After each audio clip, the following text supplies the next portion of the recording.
All right, Amanda, you're welcome to share your screen and begin when you're ready. Thanks, Stacey. Hi, everyone. My name is Amanda Guanco, and I am the Hawk Call Center Supervisor for those who may not be familiar with me. And today I just wanted to take a little bit of your time and share a little bit what the Hawk Call Center does to help just spread more information so everyone in the community and agencies that we work with are aware of what the steps are and what the things are that we actually can do here in the call center. Okay, just bear with me for a moment while I get the sharing all together. Okay. Can everybody see my screen okay? Please keep in mind, I sort of minimized the screen for me to see you guys. So if, Stacy, can you see this? If somebody might be able to share. Yes, I can see it. It looks Okay. very good. Okay. Excellent. So the Hot Call Center.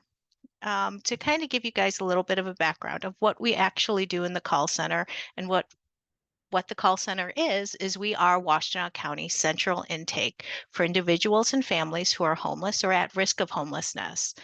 What that means is we're the single point of entry for those who need shelter or resources, housing resources, um, and to answer questions for folks who are in need of assistance. They call our 734-961-1999 number. They speak to an intake operator. Our hours of operation currently are Monday through Friday, 8:30 to 5. Please keep in mind, sometimes there may be a longer wait on lines, but there's always the option for a client to leave a voicemail, and we do call folks back within 24 to 48 hours. And being aware that the office is closed on most federal holidays. One thing that we realize sometimes other agencies aren't aware of is we do need to have a ROI on file, or if an agency representative caseworker calls in with the client and the client can provide a verbal ROI, we can speak to that agency about client resources, what they have the client has working with us for that type of thing. But client confidentiality is naturally a very important factor in the information we handle, and we do need that ROI. It can be emailed to the hawk at washtenaw.org email, or again, you can always call in with the client and we can speak with you then. And how does the Hawk Call Center help folks? Well, when somebody calls in, we usually can book, if they meet the current guidelines, one or any combination of the following 5 appointments. So you can see we book appointments and do an intake for SOC/Delanis, family shelter assessments with SOS, security deposit appointments with SOS, rental arrearage. So if somebody's behind on their rent, appointment with SOS, or with our Hawk Section 8 caseworker, a family shelter, or I'm sorry, a family Section 8 HCV appointment. And another thing, so you are aware and you can share with your clients, is if a household happens to have anyone who is 18 years of age or older, we need to speak with that person during the intake before we can book any appointments. We have to get their verbal ROI to enter their information into our HMIS, our housing, or our homeless management information system, the database that we use and many other agencies in the county use to track services and a history for clients. So before we can put anybody into that system, we need to have anybody who is 18 or over, we do need to have that verbal ROI. So for instance, if somebody calls in and the spouse, partner, adult child is not with them, we do try to encourage them to call via conference call. We've had that happen where they've been able to reach out to the person and they give their verbal ROI.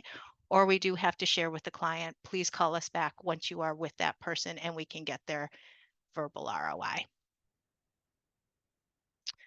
The Hawk Call Center, we connect all the Hawk assessment teams together. So as you can kind of see on this slide here, we're sort of at the top of the tree, And then we branch down and we connect with the Hawk Assessment Delanis team. We connect the Hawk Section 8 caseworker for families to get folks onto Section 8 wait list if they qualify. And then we connect with the prevention and family shelter assessment team at SOS. Now, for shelter intakes with SOC, there are some guidelines qualifiers. These are basically what we go over with a client when they call in. So one of the main factors is the client has to physically be in Washtenaw County at the time of the intake of slash call. They also have to present as category 1, literally homeless per HUD's qualifiers, meaning the client is sleeping someplace not meant for human habitation, car, bus stop, a park, abandoned house, etc. Or they are in a hotel paid for by a community agency like Mission or church or CPS or CMH or something to that effect. Or they are also exiting a treatment facility, as you can see, rehab, hospital, or jail at the time of intake or the call. Keeping in mind, if somebody is going to become literally one category homeless on a Sunday or a Saturday and they call us on a Friday, we will perform that intake because we are not open on Saturdays or Sundays. Also, for folks who do call us who are doubled up, couch surfing, for instance, they're staying with family or friends, they're in a hotel maybe that they're paying for, or a family or friend or boss is paying for. We do have to let them know they do not qualify for an intake at this time. They are not considered category 1, but once they are in category 1 status and we explain to them again what that is, they can give us a call back and we can then speak to them about resources and intakes. After we do the intake with the client, we get their information into the database system. We send an electronic referral over to Delanis. The client is then informed they need to call Delanis to book their assessment appointment with the Delanis team, or they can physically go to Delanis and go to the front desk and book their appointment as well. We do let them know what the approximate time wait is. We do communicate with Delanis on what their residential bed time wait is, and their assessment. So we kind of keep the client as best informed as we can prior to the intake, even to see if they still want to proceed with the intake, knowing how long they might have to wait for a bed. But we still continue to do the intake as we know that a client doesn't necessarily have to stay at the Delana Center SOC, but they can still qualify for services. So housing resources, even potentially Section 8. And that's, an individual without children or a family with who are all over the age of 18, they would go through the Delana Center system. And the Winter Warming Center. We all are quite aware it's such a busy time for Delanis during those coldest months of the year, November to roughly the end of March. And we let people know what those factors are during those months and that they can go in and have a warm place to sleep and some services. Our family shelter guidelines are quite similar. The client still and the family has to be physically in Washtenaw County at the time of the call. They must have children in their legal custody who are under the age of 18 years old.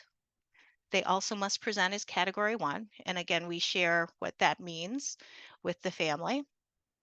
If they are doubled up, couch surfing, similar to individuals, we share with them they don't qualify for an intake with us at this time. And the same with individuals, if they're going to find themselves in category 1 status on the weekend, we can perform that intake on a Friday.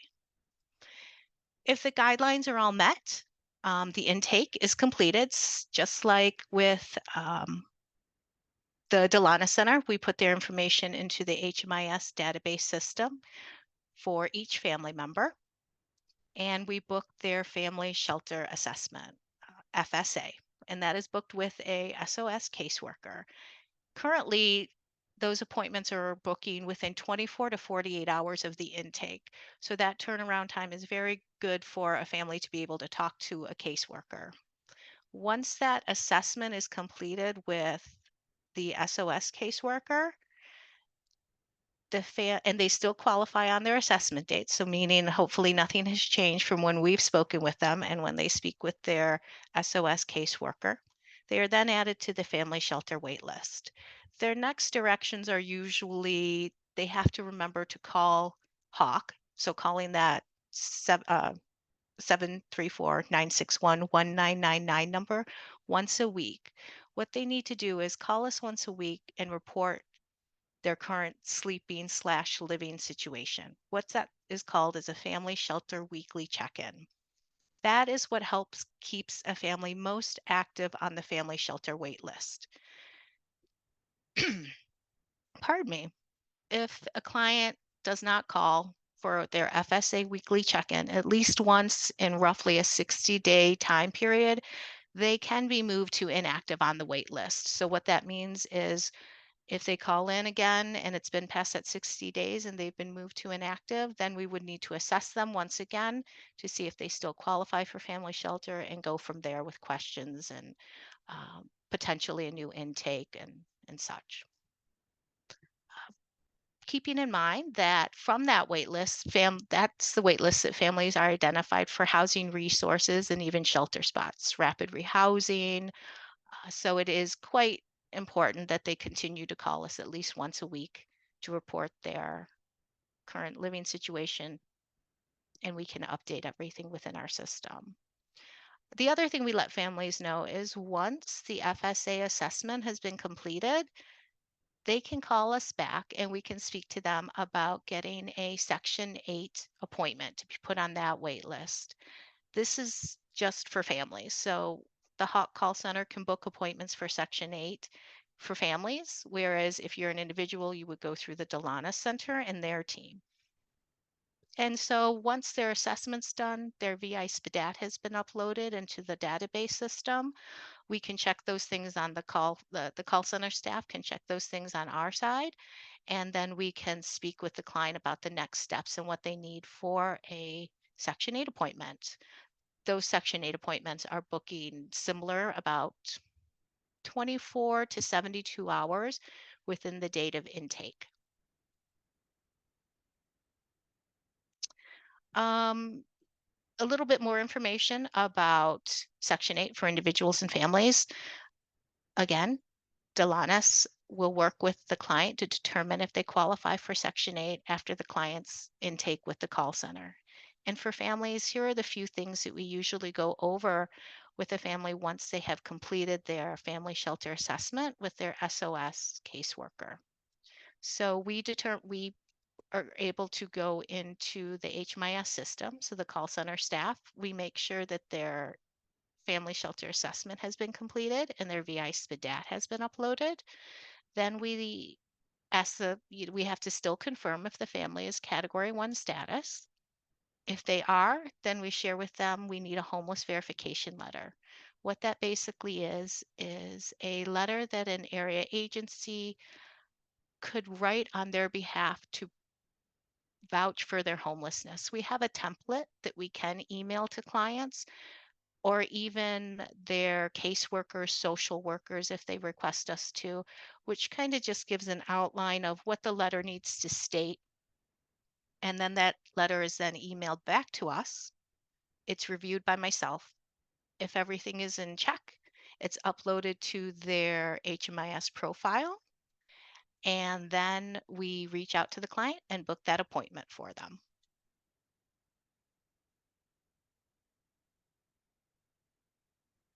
Prevention assistance. So basically, rental arrearage or security deposit. These are the steps we do for an intake. So rental assistance for individuals and families. That the unit must be within Washtenaw County and the client must still be physically living in the residence at the time of the appointment. So if we have somebody who's calling and they've already moved out, I'm afraid we can't assist with their intake and an appointment. Or if the client states, well, I'm going to be out by the date that your appointments are booking, I'm afraid we can't assist with an appointment. We also assess before we do an intake their total household gross income. It must fall within the current area median income. Right now, that is at 30% for Washtenaw County residents that we assess on intake. And if a client does owe their Section 8 managing agency, so RPI, CMA, or Ann Arbor Housing Commission, at this time, we cannot assist for rental assistance with Hawk. Including some transitional housing situations. But I always encourage the staff when they come across those to reach out to me. We usually talk about the situation, get a little more history from the client to understand, to make sure the client understands exactly who they owe. They aren't confused, so we aren't denying an appointment without fully getting a full understanding of what the situation is. Security deposits for individuals and families are a little bit similar. The client must be located within Washtenaw County or the new home. The client must be a Washtenaw County resident or have a child enrolled in the Washtenaw County School District. The household gross income must also still fall within the current AMI. And if they are renting with a Section 8 voucher, they must have their inspection completed and passed, or at least scheduled. So they could call us in and say, well, my appointment for my inspection is May 25th, if they have an actual date. If they don't have a date scheduled, we do ask they just call back to their managing agency for Section 8, get that date, and then they can give us a call back. The other step is they have to have applied and been approved for a new rental. They must not have signed the lease, but they do have to apply and have notification from the landlord or the management office that they have been approved. And with the funding, we always remind clients that their appointment does not guarantee financial assistance. It's on their appointment date with their caseworker where financial assistance and financial availability will be discussed. So we still encourage folks to continue to look for additional resources. Some might be family, friends. If they have a job, maybe picking up a few extra hours. Um, Even food gatherers or food pantries to help reallocate their daily expenses toward their rental arrearage need or security deposit need, where they can offset that cost by going to a food pantry to get food. And then lastly, some of the questions that we get quite a bit on the intake lines. Some of these are, how long will it take for me to get into shelter? It does vary. It varies throughout the year. Currently, the Delana Center does have quite a bit of a wait for a residential bed. My last communication with them not too long ago was about, I want to say, 6 to 8 months potentially for a residential bed. But their assessments, again, the client would be able to speak with a team assessment member and speak about other resources, Section 8 before that time, much, much before that time. I believe their assessments are booking within a week, roughly, of when the client calls.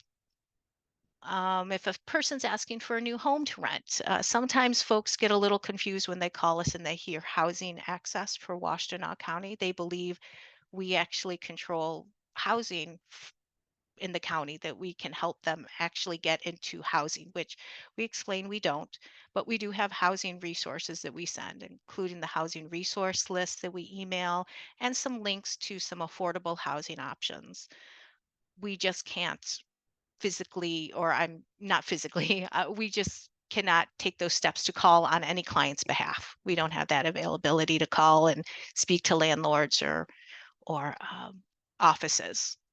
That some people have asked us to speak on their behalf, and we just let them know we cannot do that. The other questions we receive are after their prevention appointment, so either for rental arrearage or security deposit, how long will it take for their landlord to get the check if they've been approved?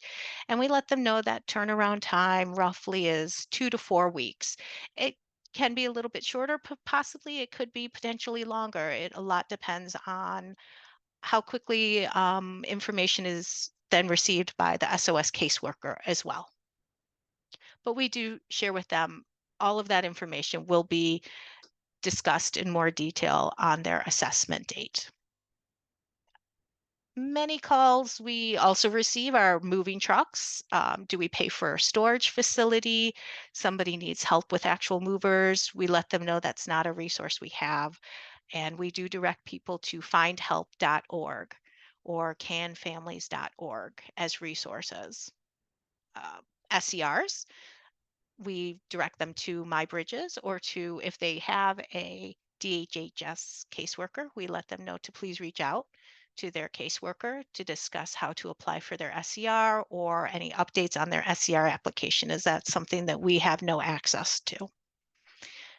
The other calls we get a lot are they want to get into Avalon housing. We let them know to get into Avalon, it's through the shelter system with the Hot Call Center. And then we discuss what that is, how you qualify for shelter. And if they do, we then go on to those steps to see if they want to do the intake and such. Like I mentioned just a moment ago, when they want other resources for help, we try not to refer clients, or I'm not even going to say try. I'm sorry, let me rephrase. We don't refer clients to call uh, XYZ per se, because we know that can be a huge influx of calls to your agency. And but we do refer to findhelp.org. On findhelp.org, there are many agencies in the counties that is on that website. So they may still happen upon your website, and they might call you and then say Hot called you, but please understand it's most likely they found your information through findhelp.org, as the call center staff does not say please call Sesame Street Agency, for instance. They will be able to help you. We also share 211, other HARA agencies in surrounding counties if we understand our assistance isn't going to be helpful for them, if they need immediate shelter or if they might be fleeing an unsafe situation and they've reached out to our DV shelter in the county and they don't have assistance. We do share other resources as well. We also let them know we don't currently have any hotel vouchers. We don't have a hotel program here at the Hot Call Center right now. If they do ask about that and they need a hotel, we just instruct them still at the Hot Call Center. We do not have any, and we do not know any agencies in the county who are offering hotel stays at this time. People will ask about Section 8. And we explain that is through the shelter system with the Hot Call Center and those steps. And then they understand. We also let them know they can always sign up through the public portal when it is open, and we direct them to that website to check that out. And one of the other questions we get quite often is if they don't qualify for rental assistance or security deposit appointment with us, what do they do next? Where can they go for help? We always let them know to apply for state emergency relief. We also share with them to, if they aren't in the court process yet, to potentially speak with their landlord about any payment plan they might be able to work with, considering family and friend help. Like I mentioned previously, if they have a job, if they can pick up some additional hours, reallocating and offsetting daily food expenses, to work with a food pantry, and then also calling us back if they'd like to see if our guidelines have changed at any point. We always let folks know they're always welcome to call us back to check on current guidelines. So this is pretty much what we do in the call center. It's truly, it's kind of focused down to really 5 appointments and then resources we help folks with. Does anybody have any questions? I have a quick question. So I'm Crystal Stewart, the Director of Community Outreach at Community Action Network. So I did notice that you guys have us down for moving assistance. We actually don't assist with that. You guys have us down for canfamilies.org, like if they need movers or a moving truck. That's something that we actually do not provide assistance. Okay. Yeah. Okay, excellent. Thank you for updating me on that, Crystal. I will change that. Yeah, so we actually covered, we immediately. have a food pantry at each of our sites. Our biggest food pantry is at the Bryant Community Center, the site that I actually work out of. We're open 5 days a week, and then we provide after school programming and lots of other things. But yeah, unfortunately, that's not one of them. But we can assist with resources, third-party resources. Okay, that's great to know. But yes, I will definitely take you out of that resource so folks aren't misunderstanding what you guys can help with and possibly can't help with. Thank you. Thank you. I have a question. If somebody's in transitional housing, are they considered category 1 or are they not considered category 1? Transitional housing, they are considered category 1 per the category, homelessness categories, but transitional housing we cannot assist with transitional housing if they owe rent. Okay, And that sometimes is a little bit nuanced. And that's why when we have calls like that, I always encourage the staff to reach out to me, because then it might be even a call where I reach out to SOS to just get further clarification. But a transitional housing person per the categories of homelessness through HUD are category 1. thank you. You're welcome. Any other questions? Melissa had a question that the current AMI, am I correct in remembering it's 30%? Correct. Yep. That's what we assess at through the call center. Which I believe is also similar for barrier busters. In certain situations, actually, I'm rethinking that. Any other questions? You can put it in the chat or unmute. I had a quick question and I just wanted to clarify my understanding of something. Okay, so in order to be considered category 1, and I want to make sure I understand it, if they are living in a hotel, it has to be funded by some state agency. But then in your comment and answered questions, you don't fund that and you're not aware of any organizations that fund it. Correct. Well, yeah, thanks for that question. Correct. The Hot Call Center, we do not have any hotel funding, a hotel voucher program. When folks ask us about hotel, that is usually something that might be assessed through the Delana Center with their team assessment or the SOS caseworker. We understand there are certain agencies out there who might be able to pay for hotels on a per client basis. So we've had reports from some clients who state that maybe CMH or CPS paid for a night or two. But if a client specifically asks, if you don't have a hotel voucher program or you aren't paying for hotels, who can I get a hotel from?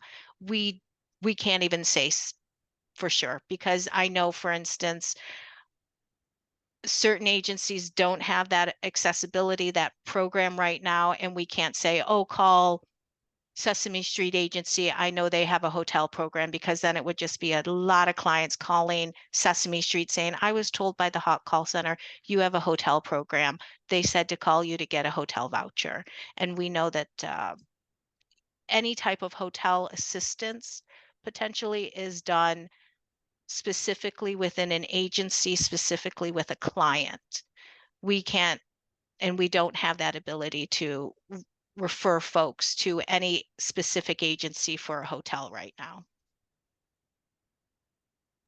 Okay, Did thank that you. help? Yeah. No problem. Yes, that did. Okay. We have a question in chat from Renee.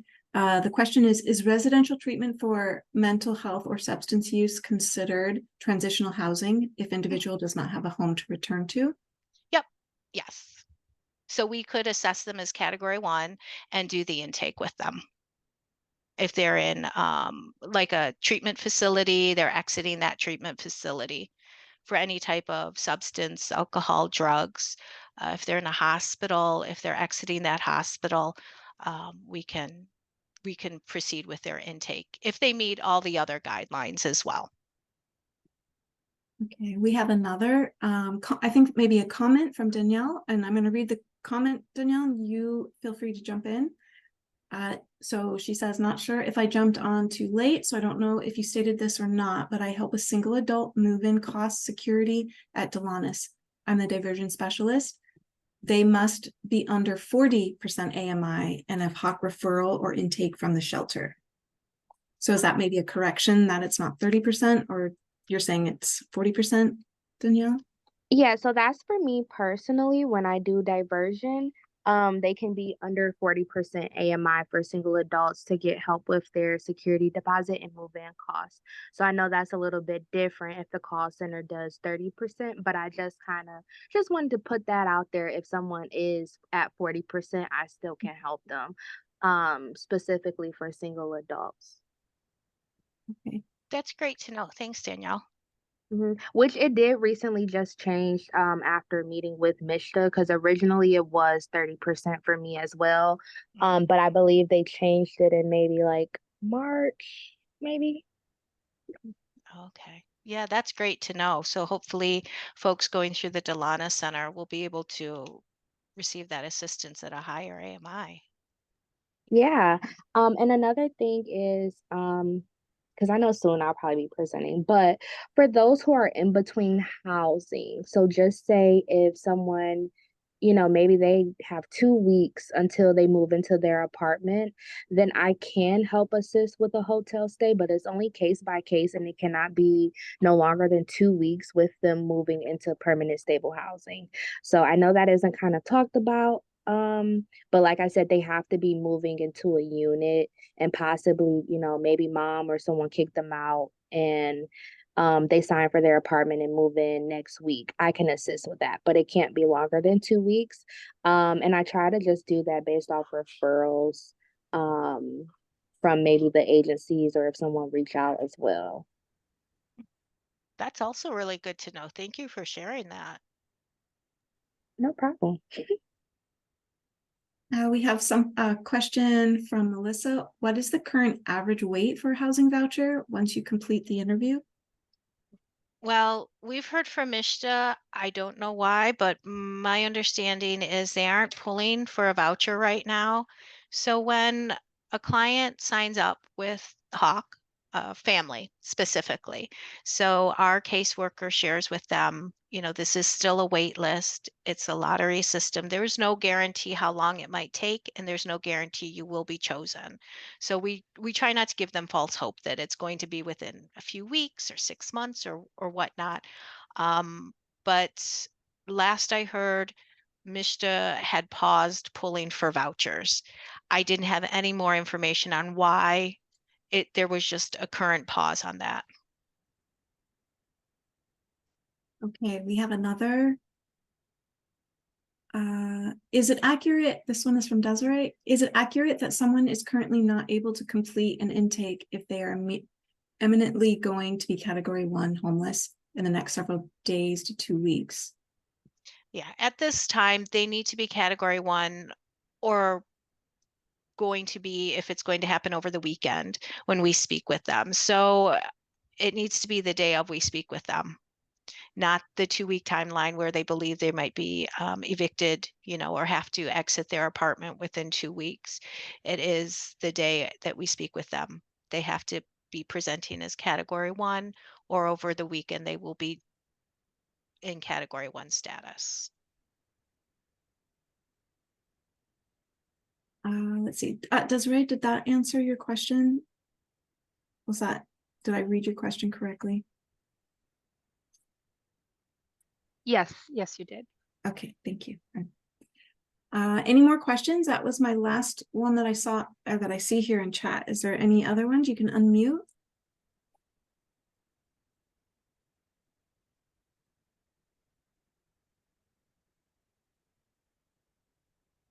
Okay. Well, thank you, Amanda. That was incredibly informative, and it was really good for me too, as I'm still learning about all the ins and outs of barrier busters and all of our agencies and what they provide, services they provide. So thank you. Absolutely. It was I'll great. just, oh, sorry, Stacy. I'll just drop my email in the chat. So if anybody ever wants to reach out with questions or anything, please feel free to. I'm happy to always dialogue and have conversations and help explain information if needed, or even speak about a specific client you might have. Danielle, I saw your hand up there for a second and then pulled down. Did you have a question, last minute question? Oh, no, sorry, I was clapping for her Okay. presentation. Yep, you can do that too. Yeah. All right. Thank you very much. Okay. So our next presenter, Heather, you have a team. You want to go ahead? Hi. When you're ready, you can go ahead and take over the sharing the screen. All right. Hello, everyone. Let me get settled here. I'm Heather. I'm joined by Chinelo and Makita from the Youth Arts Alliance team. Certainly celebrate this space, so informative, and we're excited to share more about Youth Arts Alliance and some upcoming programming opportunities. Let me get my screen going.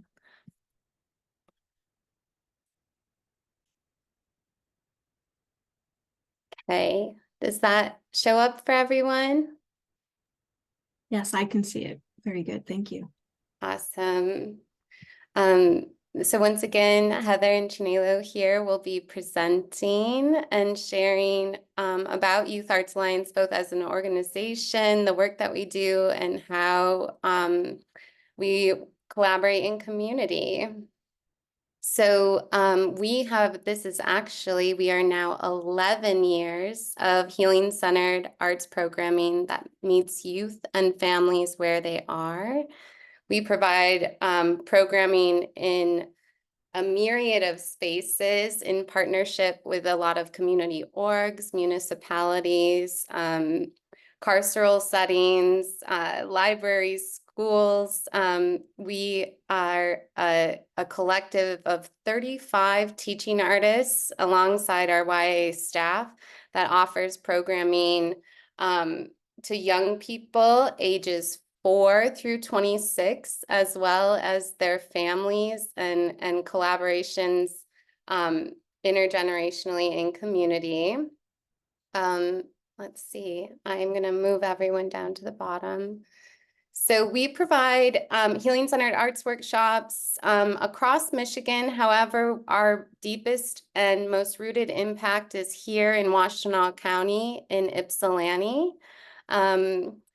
We've served over 10,000 youth and families, and we believe that access to high-quality arts experiences and education is a human right. So we're committed to sharing arts practices, and we believe that this programming invites connection, dialogue, and empathy, bringing us towards healthier, more just, collaborative communities. And so the image here on the left is from one of our resin workshops that was an incredible opportunity where young artists gained experience in resin through teaching artists and then shared it with their families. And then they also provided workshops at the local senior center and created with them too. So we're always trying to collaborate. Here is our incredible team making all of this stuff happen and lugging on an average about 500 pounds of art supplies out into community every week. And so we're excited to get to know you. And we probably have worked with a lot of folks in the room. As I mentioned, we have a collective of teaching artists. We made this little video so we can scroll through. They're all featured on our website, so don't feel like you need to capture the quick scroll. We just really celebrate how many incredible folks make our programming happen. And so when we offer programming, we intensively train and support local teaching artists to provide programming. These folks are certainly visionary and expert in different mediums across the arts, music, video, photography, ceramics, sculpture, comics, you name it. We've got a really diverse and incredible group. Some of these folks have MFAs. Some of these folks are clinicians, mental health clinicians. Some of them are teachers. Some of them are full-time working artists who join us. And so we're certainly happy to have a very large community of folks making this all happen. Last year, we served about 1,000 young people in Washtenaw County. And we're just so grateful. So our programming breaks down into kind of 3 categories. So our model is based on strengths-based, trauma-informed practices, research in the landscape of mental health and developmental needs of both children and adolescents, and critical intergenerational connections in community. So we offer 8-week workshops in 3 cycles of workshops a year.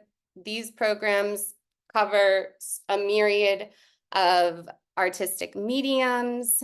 On average, we meet 90 minutes to 2 hours a week, and we have culminating exhibition, performance, and sharing in practices, poetry readings in community or the spaces where we're doing programming. Some of those spaces, of course, are not open to community. And so in those cases, we celebrate alongside family members of folks who are incarcerated. We also do week-long intensive residencies. So these are largely project-based, so large-scale murals with multiple hours a day over the course of a week. This includes music making, and once again, we're always celebrating the artistic talents and skills of the folks who are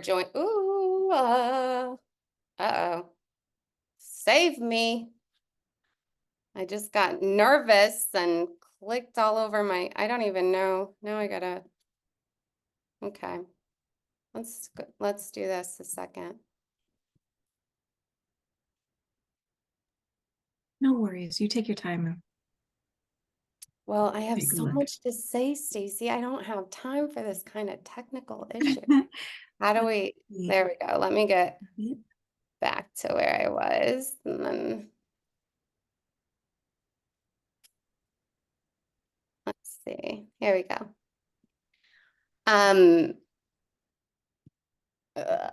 There we go.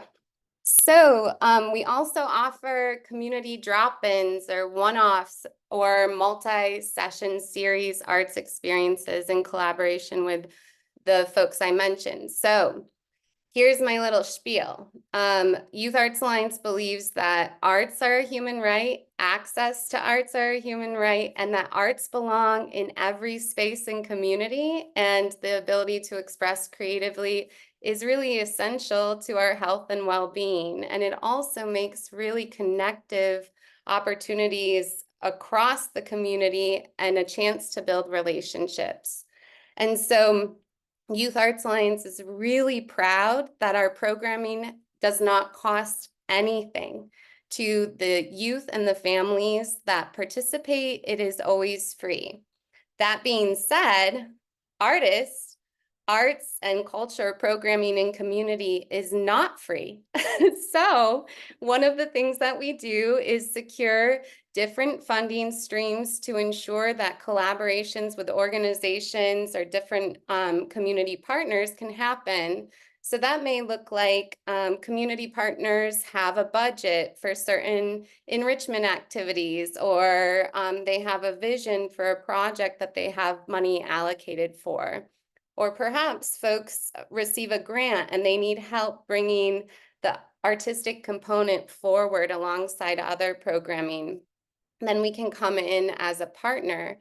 And also for organizations that don't have, or partners that don't have monies immediately available but have big artistic dreams, we are also a partner in securing money to support that dream so that we can stay in our values of artists and culture makers are certainly important folks to invest in and an equal part and partner in doing community work, and that all of the folks participating do not pay for that opportunity.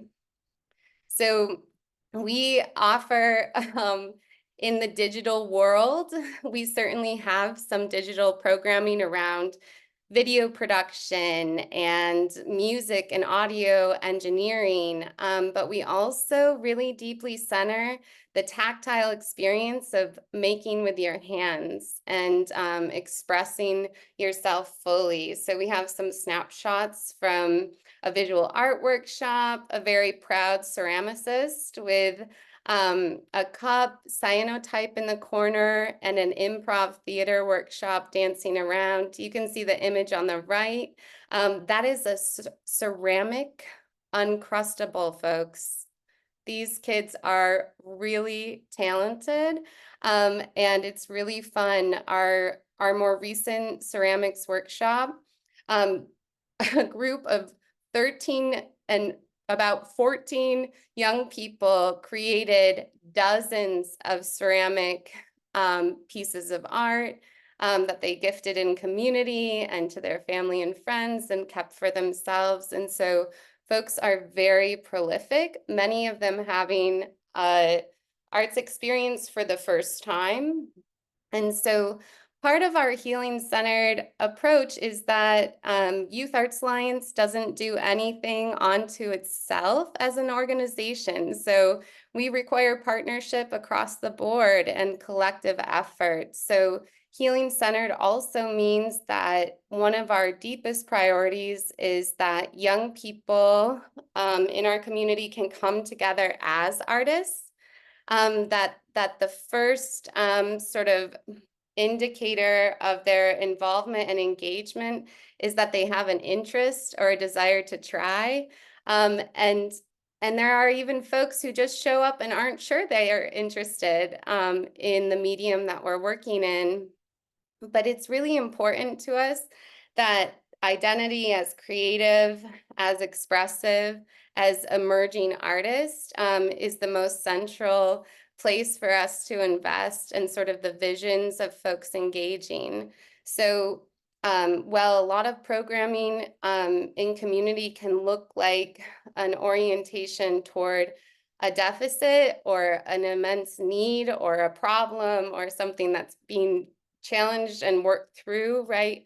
We're really looking to collaborate with folks to center around the art and to give that narrative power back to young people to make statements about their own lives, their own interests, their passions, often in systems that have a lot to say about them, you know, whether it be school reports or case management notes or assessments or evaluations or court processes. We're really, really interested in what young people have to say about themselves and their visions, and building a lot of skills and connection along the way.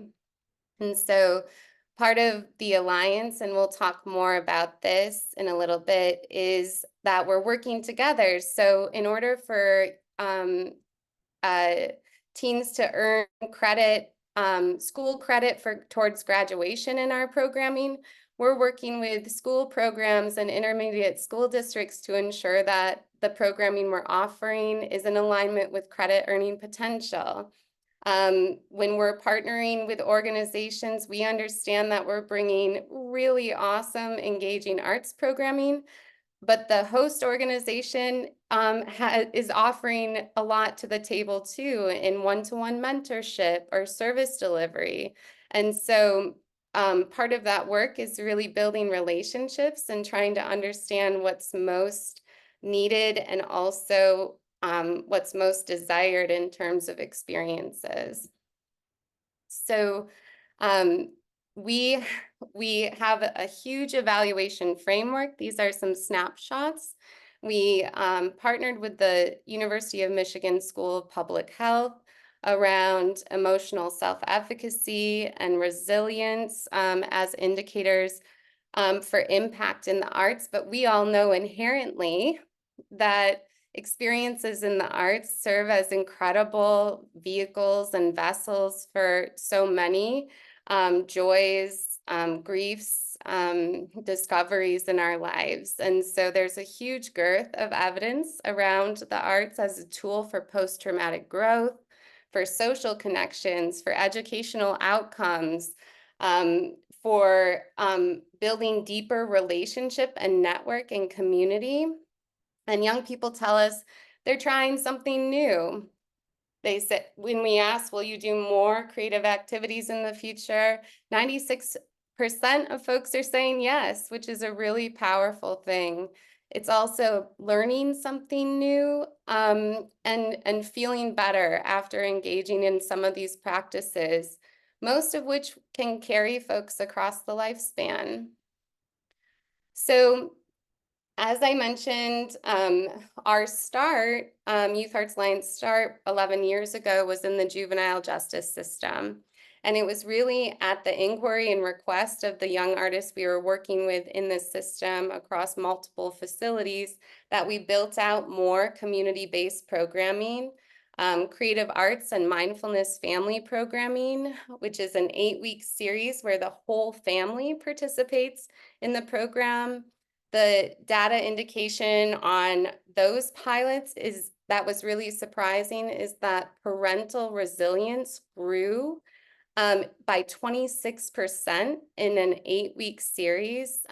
So these sort of collaborative practices and new skills and techniques and things to do are so powerful.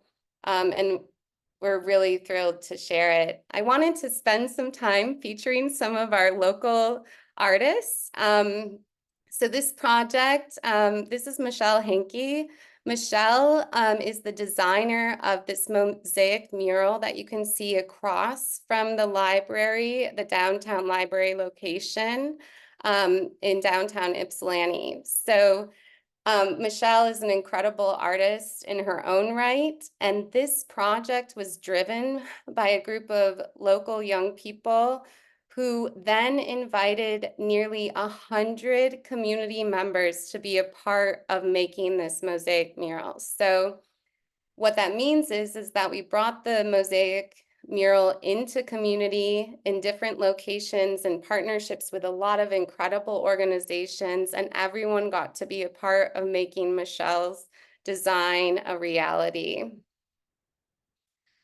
This is another incredible local Ypsi-based artist, and Joycelyn Winchester created this piece. This is from our series Makerspace. These were MDF boards just glued together into a corner, 12-inch by 12-inch. And young people were given post-manufacturing materials that were donated to us alongside a whole host of art supplies. And Joycelyn turned this very blank MDF board into a shoe store. As you can see, I don't know how well it's coming through on the picture, including you can see, I believe Drake is bathing in the corner. We won't get into any of that, but it's also, she used keychains as the shoes. She created her own hangers out of paper clips. And so one of the things that's so powerful for us is also making materials and techniques and skills available to folks. The Makerspace series was just a corner of MDF, right? And then dozens of young people transformed those spaces into their own making. Here's a shoe store. There's also a zombie apocalyptic scene that's pretty gruesome and imaginative and so cool, right? There was also a barnyard scene. A young person is planning to have lots of animals one day. Joycelyn was featured on PBS as part of a short docu-series alongside other artists, so that as artists who have experienced being unhoused, transitioning through certain challenging mental health circumstances and seasons, they leveraged their insights and their art towards 2-minute clips that came on during after school hours while kids were watching PBS programming locally. And so these kind of platforms are another way that we try to support youth artists. Trying to keep. Joycelyn also just received her MSW at Eastern Michigan University. And she, while working through some art projects with us, she was receiving her BSW. So that's really exciting for her. This image on the left here, this is from our Pinhole Photography series and residencies. So one thing that is important to us too is that young people are engaged in these practices and that we invite community stakeholders in to be a part of it.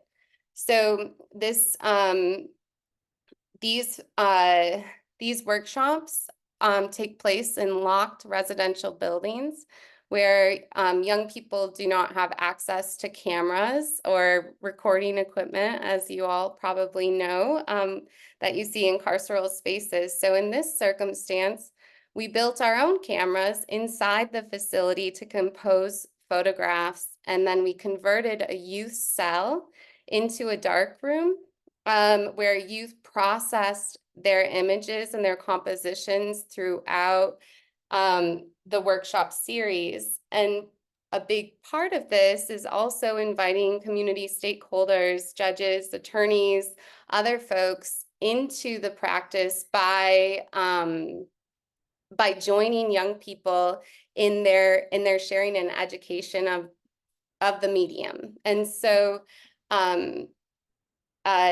some years ago, a judge joined young people inside the cell, and it takes 6 minutes and 36 seconds to process a photo through all of the chemicals and stages.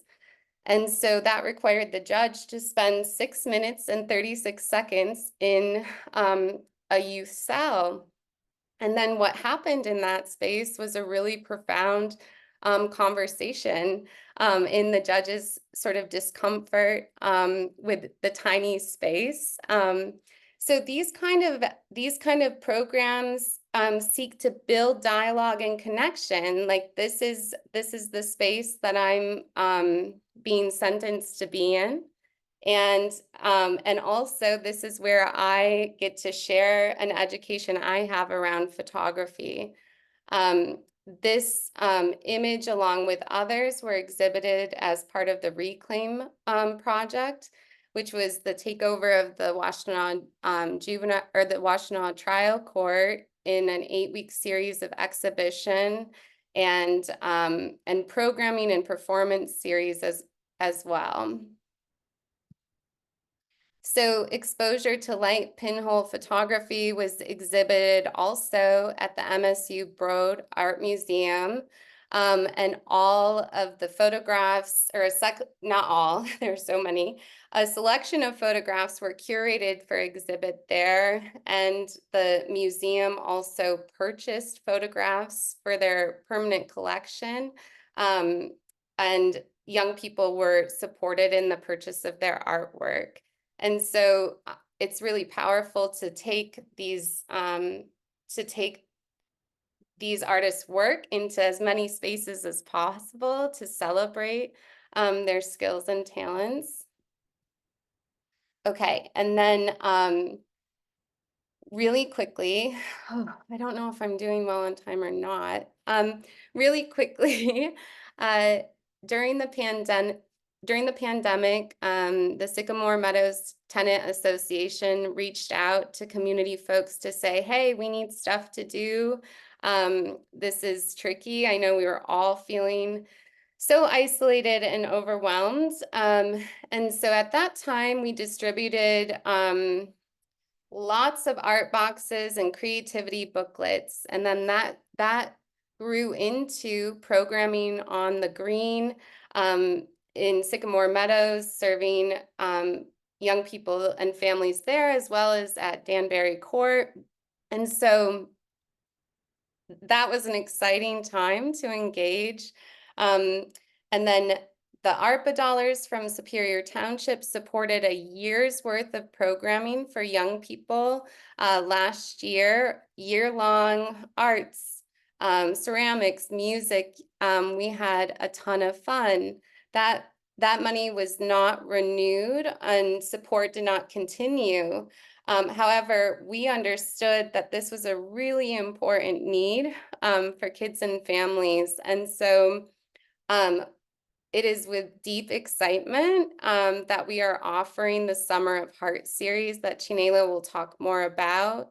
And this is an 8-week offering, 3 afternoons a week, and completely free. And so I'll let Chinelo share more about this. Yes, thank you. And good afternoon, everybody. I'm happy to be here today sharing more about this exciting opportunity we have. As Heather said, Summer of Heart is right around the corner, and we're so looking forward to this program kicking off at the Superior Township Library. As Heather said, this is an 8-week program kicking off with a kickoff event on June 21st, which is a Friday. It'll be an ice cream social and just a good time to explore art and things outside at the Superior Township Library. Outside of that, the program will run from Wednesdays to Fridays each week, except for the week of the 4th of July. It will run from 2 to 5 p.m. with programming from a number of our very talented teaching artists. So pictured on the right here, starting with the top left picture is Anna Schwartz. She's a very talented and creative visual artist and ceramicist. So kiddos will have an opportunity to work with her and do some of that tactile creation. Next to her is Josh McDaniel. He is a very talented improv and theater artist who works with a wide range of age groups. Always a great time, very high energy, lots of movement and creativity with his work. The bottom left is Dana Pittman, another very talented artist and clinical therapist and school social worker. She also specializes in improv and theater and expression, and is very much looking forward to working with the kiddos this summer. And then finally, in the bottom right-hand corner is our other teaching artist, Kyle Love, who is very talented in terms of music, songwriting, expression, storytelling, and is looking forward to providing that element to the experience as well. So we have a team of folks that are so excited to be engaging with participants this summer. As Heather said, it's open to a wide range of ages, so going down to kindergarten all the way up to young adults. Everyone is welcome. It's completely free. And prior to the program each day from 12:30 to 1:30, folks can join for Meetup Eat Up lunch at the library, provided by Food Gatherers. And Food Gatherers is also providing snack time during the program. So kiddos can have a snack as well. So again, the kickoff event is listed there on June 21st. We'll also have a community celebration at the end. And what's really exciting about this program is the ways in which community is engaged, and we are partnering with some very talented and passionate community members, including Bacini Bia Congo and Drum and Dance Group. So kiddos will have an opportunity every Friday to engage in Congolese drumming and dance and learning about the culture and history behind that, learning some different drum beats and things. So that's sure to be a good time. Additionally, throughout the summer, there will be Savvy Science Kids Club with Tamara, who is incredible in terms of engaging kiddos in STEM. In a way that's really exciting and hands-on. There's lots of exciting things around the corner with that. So if folks are interested, I will certainly drop my email in the chat. If anyone wants to get involved, ask any questions, or would like any more information, I'm more than happy to share that as well. But we're certainly excited to see lots of folks there this summer and have a great time. So. That was wonderful. Thank you, both of you. Heather, did you have something you wanted to add? I see you're muted. Did you want to say anything more? Oh my goodness. Well, I just wanted to say thanks for sharing this space. If folks, in the virtual room are interested in more information, we'll put all of that in the chat. And also, if folks are interested in partnership or collaboration for programming for the communities that you serve, or the ways in which you want to offer arts, we are really eager to be collaborating with folks and getting to make more art and expressing in community. So I don't know if there are any questions. Feel free to unmute if you have any questions, or you can pop them in the chat. I've been watching the chat. I'm not sure. Let's see, I see anything. Yes, someone's Sheila's asking about the flyer. Can you send it out to us? Yes, I will happily. I can actually put the flyer in here now. Oh, maybe not. Okay, I'll send it. I'm not sure how I'll figure that out. But yes, we have the flyer. I did send it. I can send it again through the Barrier Busters listserv. I can also send it to you, Stacy, alongside our slides, if that's helpful, sharing it out to folks. And then that the slides and the flyer will be on the website, the Barrier Buster website.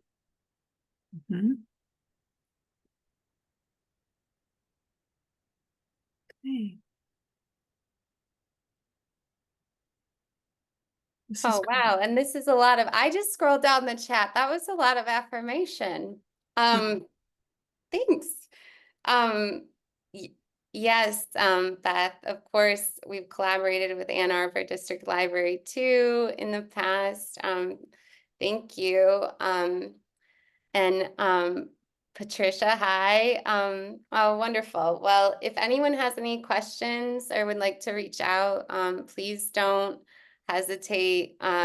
We certainly want to make sure that the arts and creativity is woven through all of our community efforts. And, you know, no need to go crazy on Pinterest. You've got a whole collective of, when you have a good idea, we're here to help. So thanks, everyone. And thank you, Stacy.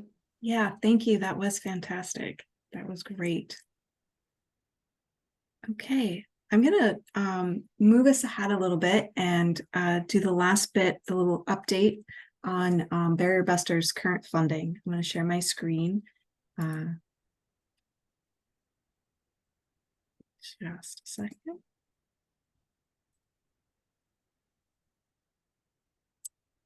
Okay. So let's see if I can do it this way. This is pretty empty. So our Barrier Buster funding update at this moment today, when I went in to look, we are out of funds primarily. We have and actually, oops, where'd it go? I just realized I put an error on this. This 4,500 is actually supposed to be up Ypsi Township. I put it in the wrong one. I apologize. This is actually supposed to be up here. There is no more high funds. For those of you that are familiar with the high funds that we passed out, those are gone. So this is actually up here. Ypsilanti Township has about 4,500 right now until, and this will restart again June 1st. So both our general fund will kick in on the 1st with 14,500, and then Ypsilanti will increase it on June 1st to 12,500 for those two funds. We always have the rolling for specifically Ann Arbor Water Utility. We do have a rolling. So as long as the client is within the city of Ann Arbor, and city of Ann Arbor is their water provider, you can check Map Washtenaw and confirm that, and that one you can, those requests we're taking. But as of right now, we pretty much don't have any money. We are Barrier Busters, the Barrier Busters team. We are looking into other avenues of financing, you know, funding, not financing, other avenues of funding. So we hope to have more funds available by midsummer, but those are still in the pipeline, and we're still trying to work on getting additional funding for different programs. Heather, you have your hand up? Did you? Yes, I'm so sorry. I forgot something. Speaking of Barrier Busters, one thing that I wanted to share that's really critical is transportation is not a barrier. to participating in Youth Arts Alliance programming. So I worked really hard to secure funds to support that. And so if folks are in need of transportation to be a part of programming, we have a beautiful partnership with Jewish Family Services to provide transportation. And so I just wanted to name that too. So no cost and no worries about transportation. So thank you. Yeah, thank you for that addition. That is important and that is helpful. Okay, did anyone have questions about the funding report? Lack of funds? You can unmute or pop it in the chat.